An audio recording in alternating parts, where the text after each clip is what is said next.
It was Christmas Eve, and I was lying in a sterile hospital bed, gasping through waves of pain that felt like something sharp twisting inside me. The fluorescent lights above me hummed quietly, while my 2-year-old twins, Leo and Lila, played silently with a toy truck on the floor beside me. I was too weak to even sit up straight, but the real ache wasn't just in my body, it was the silence on the other end of the video call with my parents. Then my mother's voice exploded through the screen. "Don't you dare ask us to cancel our plans again. We've had these Elton John tickets for months." I flinched, more from the venom in her tone than the pain in my stomach. My hands trembled as I held the phone, my heart pounding. "Please," I whispered, my voice cracking. "I need emergency surgery. The doctors said it's internal bleeding. I have no one else to watch the kids." My father's face appeared beside hers, stone cold. "You're becoming a real burden, Aaron. We're retired now. We deserve some peace." I hung up, my fingers numb. That was it. That was all I was worth to them. Not even enough for one night of help. Not even when their daughter might not make it to Christmas morning. I turned my head toward the window, tears slipping down my cheeks. 6 months ago, my husband Derek was killed by a drunk driver. Since then, I'd been doing everything alone, grieving, working, raising 2 toddlers. And even after his death, I'd still been sending my parents money every month. Out of guilt, out of duty, out of some desperate hope they'd love me back. A warm hand gently touched my shoulder. Valerie, the night nurse, had been monitoring my vitals quietly. "I heard everything," she said softly. "My friend Olivia is a professional nanny. She works with kids who've experienced trauma. Let me call her for you." My voice wavered, but I nodded. "Yes, please." In that moment, surrounded by pain and betrayal, something in me snapped, and something else began to rise. I wasn't just a daughter begging for love anymore. I was a mother, choosing to fight, for myself and for my children. As I waited for the anesthesiologist to arrive, I stared at the ceiling and tried to slow my breathing. The pain in my abdomen pulsed like a warning light, but it was nothing compared to the ache that lived deeper inside, the one that had been there since I was a child. Growing up, I had always been the quiet one, the helper, the one who never asked for much because I knew, somehow, I wouldn't get it anyway. My younger sister, Julia, was the star. Blonde, bubbly, effortlessly charming. Everything my parents wanted. When I graduated college with honors, they didn't come. My mom sent a half-hearted text saying they couldn't make it because Julia had a photo shoot for a local boutique. When I got engaged to Derek, they complained about the drive to the wedding venue, saying it was too far and too expensive. And when I gave birth to Leo and Lila, they showed up once, stayed for an hour, and left early because, in their words, the babies were fussy and the hotel didn't serve their favorite wine. But still, I tried. When my parents took early retirement, they said they were struggling. I didn't even hesitate. I offered to help. Every month for the past 3 years, I sent them $2,500. I never missed a payment, not even after Derek died. I was grieving, shattered, barely functioning, but I still made sure their mortgage was paid. I justified it to myself as love, as family. They never once said thank you. Not when I used my savings to help them during the pandemic. Not when I took on extra freelance clients as a designer to cover their increasing utility bills. And not when I asked, begged, them to stay with my children for one night while I underwent life-saving surgery. Instead, they yelled at me, accused me of being a burden, told me flat out that their concert meant more than my life. The weight of all those years of giving time, money, love, without anything in return came crashing down on me. And for the first time, I let myself feel it. Not the pain of their rejection. That was familiar. But the anger, the injustice, the betrayal. They never supported me emotionally, never showed up when it mattered. But they had no problem taking thousands of dollars from their grieving, widowed daughter. I looked over at Leo and Lila, asleep in their stroller in the corner. They deserved better. I deserved better. And I was done begging to be chosen. When Olivia walked into the hospital room, It was like someone had opened a window in a suffocating space. She had a calm, steady energy that instantly reached Leo and Lila. Lila waddled toward her with her stuffed giraffe, and Leo peeked up from behind his blanket. Olivia knelt down, introduced herself gently, and within minutes, my children were smiling again, something I hadn't seen in days. Valerie gave me an encouraging nod. "You made the right call," she whispered as she adjusted the four on my arm. And maybe for the first time in a long time, I had. As they began prepping me for surgery, the nurse handed me my phone. My hands shook, not from pain, but from the decision I was about to make. I opened my banking app, my thumb hovering over the automatic transfers tab. For 3 years, that $2,500 had gone out like clockwork. Rent, groceries, their monthly wine subscription, all while I barely scraped by. With a deep breath, I canceled it. It was done. No warning, no explanation. Just a clean, final stop. Then I opened my messages and typed a new text to my parents. "I will no longer be providing financial support. My children and I deserve better than being your afterthoughts. Do not contact me again." I stared at the words for a long time before pressing send. As soon as I did, the room felt quieter, lighter, not easier, but real. My throat tightened, and tears spilled freely now. I wasn't crying for them. I was crying for the years I'd spent hoping they'd finally see me. Crying for the little girl who clapped alone at her own piano recital because her parents left early to catch Julia's cheer competition. Crying for the exhausted widow who still sent money to people who never once asked how she was surviving. Valerie came over and placed her hand on mine. "You're brave," she said softly. But I didn't feel brave. I felt broken. Raw. Hollow. And somehow free. This wasn't just about money. This was the first time I chose myself. The first time I said no, and meant it. The first time I drew a line and decided not to apologize for it. As they wheeled me toward the oar, I looked back at Olivia gently rocking Lilo in the chair, Leo curled against her side. My heart ached, but it also held something else. Hope. The surgery went well, the doctors said. But they also warned me the recovery would be slow. My body felt like it had been stitched back together with fire. Every movement sent a wave of pain through my abdomen. The hospital bed became both a place of healing and a cage. I drifted in and out of sleep, groggy from medication, unsure if it was day or night. But through it all, Olivia was there. She stayed with Leo and Lila in the hospital room during the day, playing games, reading stories, holding them when they cried.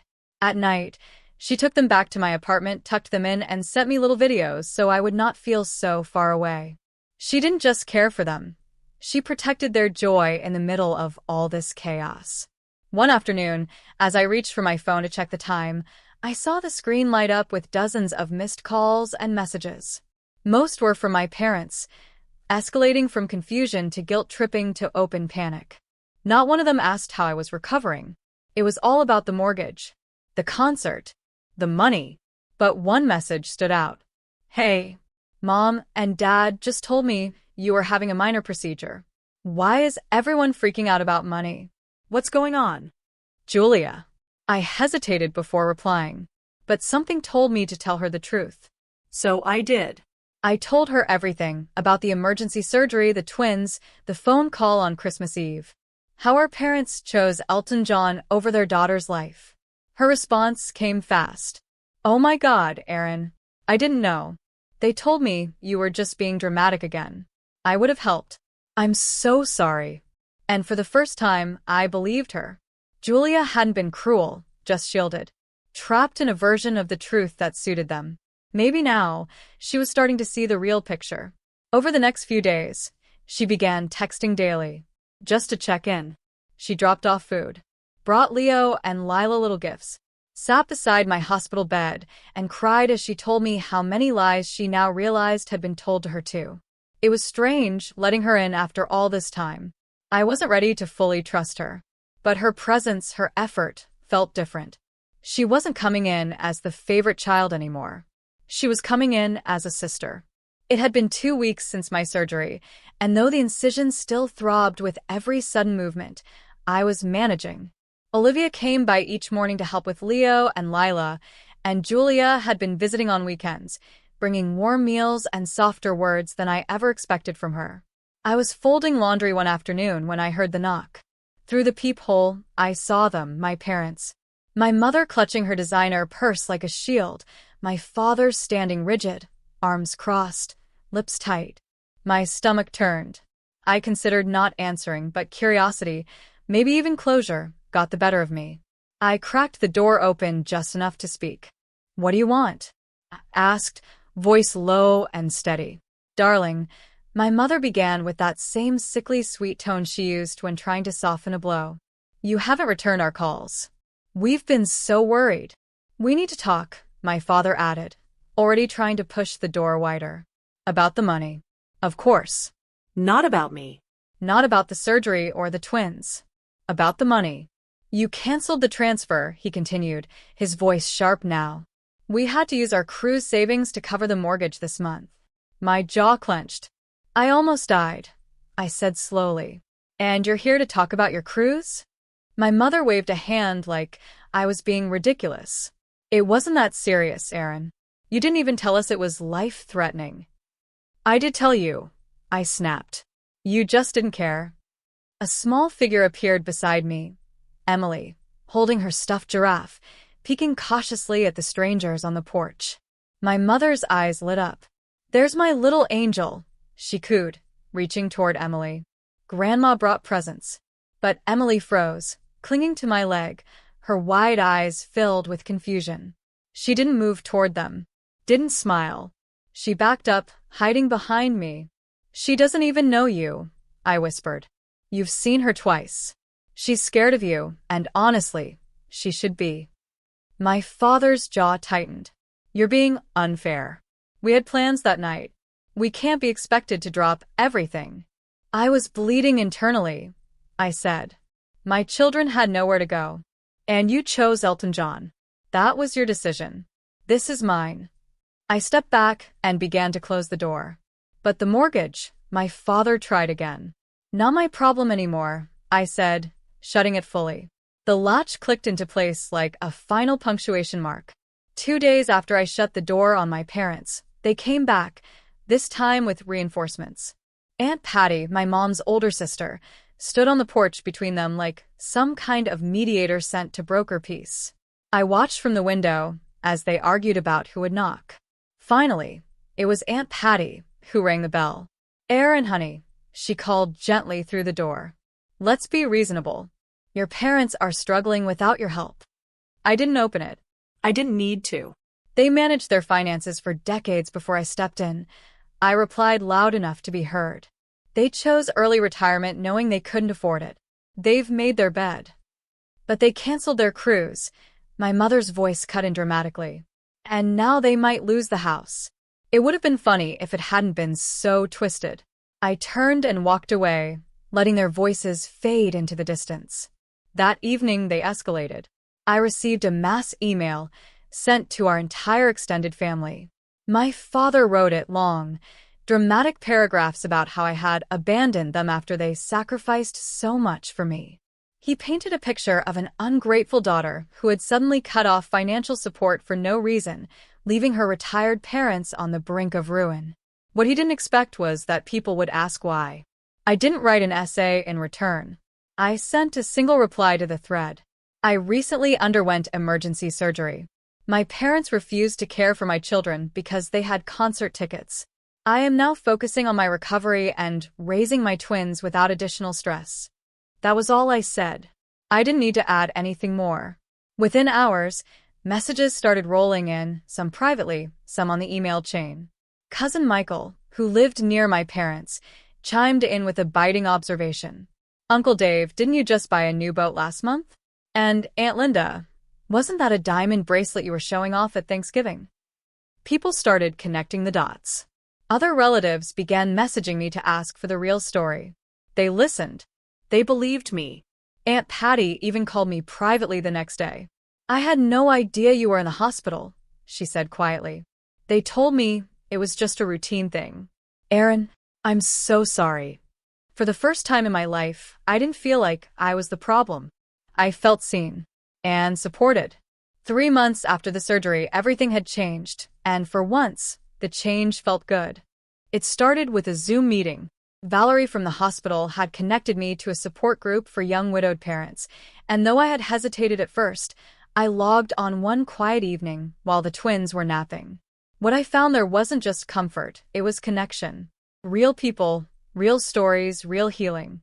For the first time since Derek's death, I didn't feel like the only one navigating life with 2 toddlers and a heart still grieving. That's where I met Diana. She was a real estate agent whose husband had died of cancer 2 years earlier, leaving her with a 3-year-old son.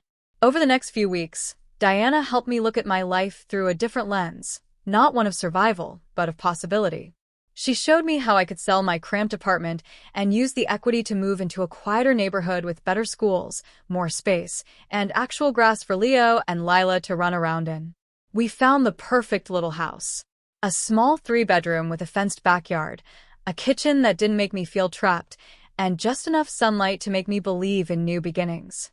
The first time Leo chased Lila across the grass while laughing, I felt something I hadn't in a long time: joy. Work picked up too. My graphic design clients had been understanding and word of mouth started spreading. But it was my side project, building personalized memorial websites, that began to grow in the most unexpected way. It started with the one I made for Derek. Then a few group members asked for help creating tributes for their loved ones. Then their friends did too. I didn't just design pages, I listened, I honored, I helped people tell their stories. And for once, I felt like mine was just beginning. Olivia still came by 3 days a week, helping with the twins while I worked from home. Julia visited often, not as the golden child anymore, but as someone trying, really trying, to be present. Our bond was cautious, but honest. The loneliness that used to swallow me whole had started to lift. I had found a community, a purpose, and a place that felt like home. I still missed Derek every day. But now I was learning to live with that grief, not under it. And in that slow, steady way, I was coming back to life. They showed up again on a rainy Tuesday afternoon, unannounced, standing on my porch with damp clothes and a desperate look I had never seen before. My father was holding a manila folder, my mother clinging to her purse like a lifeline. "We need to talk," my father said as I opened the door, just enough to see their faces. Please. Curiosity got the better of me. I let them in, offered no coffee, no smiles. We sat at my small dining table while the twins napped down the hall. He slid the folder across to me. Inside was a spreadsheet, rows of bills, credit card balances, overdue notices. At the bottom, bold and underlined, total, $144,000. "That's what we need to catch up and avoid foreclosure," he said. I stared at the number, then at them. "What about the boat?" I asked. "The timeshare? We take a loss if we sold now," my mother muttered. And I raised an eyebrow. "You've been living like you had money when you didn't." My father stiffened. "We had a plan. You were part of that plan." I blinked. "I was your plan?" He looked away, but the answer was clear. They had built their entire lifestyle around the assumption that I would keep paying, that their daughter, newly widowed and raising twins alone, would keep funding their comfort. "You never asked what it was costing me," I said quietly. "Not once." My mother reached across the table. "Aaron, please. We're family." I shook my head. "You weren't there when I needed you the most. I was bleeding, alone in a hospital bed, and you chose a concert over your grandchildren." Just then, Leo wandered sleepily into the room, rubbing his eyes. He saw my parents and immediately turned to leave. "They don't even know you," I whispered. "You've never been there. And I won't let you into their lives just because you're scared now. But without your help, we'll lose everything," my father said, his voice cracking. "I lost everything too," I said. "And I built something better from it. You'll have to do the same." I walked them to the door and opened it. "This conversation is over." And I meant it. A year after my surgery, the envelope arrived. Handwritten, no return address, just my name on the front in my mother's familiar script. For a long moment, I considered throwing it away. But something in me said open it. Inside was a letter. Not a demand. Not manipulation. Just words. Raw, uneven, unfamiliar words. I've had time to reflect on how deeply I failed you, she wrote. Watching you build a life without us has forced me to confront some painful truths. I wanted to be needed the way I needed my own mother. But you didn't need me like that, you needed support. And I didn't give it. I'm sorry. No requests. No excuses. Just an apology. I showed the letter to Julia, now a regular part of our lives. She read it quietly, then nodded. They've been in therapy. I didn't think they'd stick with it, but they have. And Dad's different. Especially after that heart scare last month. Still, I wasn't ready to reply right away. Forgiveness is not a reflex. It's a choice, and sometimes a process. Eventually, I agreed to meet them. Neutral ground. A quiet cafe halfway between our homes. No grand gestures, no kids involved. When they walked in, I almost didn't recognize them. My father looked older, smaller somehow, his pride worn down to something gentler. My mother wore no makeup, no designer handbag. They sat across from me and didn't speak until I did. My father was the first to cry. I was a terrible father. I know that now. My mother reached out, not to touch, just to show her hands were open. We've been doing the work. We don't expect you to forgive us. We just want to be better. I listened. That was all. I didn't make promises. I didn't smile. But I showed them a photo of Leo and Lila running through our backyard. They looked at it quietly. Not a single word about how cute the twins were. Just a moment of silence that finally felt like respect. As we stood to leave, my father asked, "Would it be possible someday to know them?" I looked him in the eyes. "That depends. On your actions, not your words." I walked away that day not as a daughter hoping for their love, but as a mother protecting her children. And that made all the difference.